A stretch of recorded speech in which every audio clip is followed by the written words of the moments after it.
കഴിഞ്ഞ ഏപ്രിലാണ്, അതായത് കഴിഞ്ഞ വർഷം ഏപ്രിലാണ് കേസിനാസ്പദമായിട്ടുള്ള സംഭവം നടക്കുന്നത്.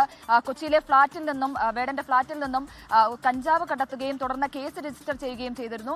അതിനെ തുടർന്ന് നടത്തിയ പരിശോധനയിൽ വേടന്റെ കഴുത്തിൽ ധരിച്ചിരിക്കുന്ന മാലയിലെ ലോക്കറ്റ് അത് പുലിപ്പല്ലാണ് എന്ന് വനം വകുപ്പ് കണ്ടെത്തിയിരുന്നു. അതിനെ തുടർന്ന് വേടനെതിരെ കേസ് രജിസ്റ്റർ ചെയ്തിരുന്നു. അതിനുശേഷം വേടനെ അറസ്റ്റ് ചെയ്യുകയും കോടതി പിന്നീട് ജാമ്യത്തിൽ വിടുകയും ഒക്കെ ചെയ്തിരുന്നു. പക്ഷേ ഇത് യഥാർത്ഥ പുലിപ്പല്ലാണോ എന്നതിനെ സംബന്ധിച്ച് അന്വേഷണം നടക്കുന്നുണ്ടായിരുന്നു. പ്രത്യേകിച്ച് കോടതി വ്യവഹാരങ്ങളിലടക്കം കോടതി ഇത്തരത്തിലുള്ള കാര്യങ്ങളൊക്കെ വനം വകുപ്പിനോട് ചോദിച്ചതാണ്. ഇത് പുലിപ്പല്ലാണ് എന്ന് പറയുന്നതല്ലാതെ തെളിവുകളുണ്ടോ എന്നടക്കം കോടതി ചോദിച്ചതാണ്. ആ ഒരു ഘട്ടത്തിലാണ് അത് പരിശോധനയ്ക്ക് അയക്കുകയും ഇപ്പോൾ ആ പരിശോധന ഫലം പുറത്തു വന്നതിൽ അത് യഥാർത്ഥ പുലിപ്പല്ലാണ് എന്ന് സ്ഥിരീകരിക്കുകയാണെന്നുള്ളതാണ് ഏറ്റവും പ്രധാനപ്പെട്ട കാര്യം. ഇത് വേടനൊരു തിരിച്ചടി തന്നെയാണ് എന്ന് വേണം പറയാൻ. വേടന്റെ കഴുത്തിൽ ധരിച്ചിരുന്നത്, വേടന്റെ കൈവശം വെച്ചിരുന്നത് അത് യഥാർത്ഥ പുലിപ്പല്ലാണ് എന്നുള്ളതാണ് ഏറ്റവും പ്രധാനപ്പെട്ട കാര്യം.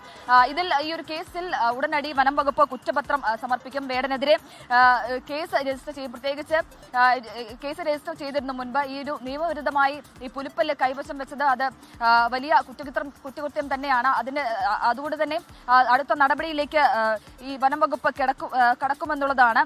3 വർഷം വരെ തടവ് ശിക്ഷ ലഭിക്കാവുന്ന കേസാണ് ഇത് എന്നുള്ളതാണ് ഏറ്റവും പ്രധാനപ്പെട്ട കാര്യം. ഇത് എവിടെ നിന്ന് ലഭിച്ചു എന്നുള്ളതാണ് ഇനി അന്വേഷിക്കേണ്ടത്. ആദ്യഘട്ടത്തിൽ ഇത് ഒരു തമിഴ്നാട് സ്വദേശിയായിട്ടുള്ള ഒരു പ്രവാസി നൽകിയതാണ് എന്നുള്ള തരത്തിലുള്ള ഇൻഫർമേഷനും കാര്യങ്ങളും ഒക്കെ വനം വകുപ്പിന് ലഭിച്ചിരുന്നു.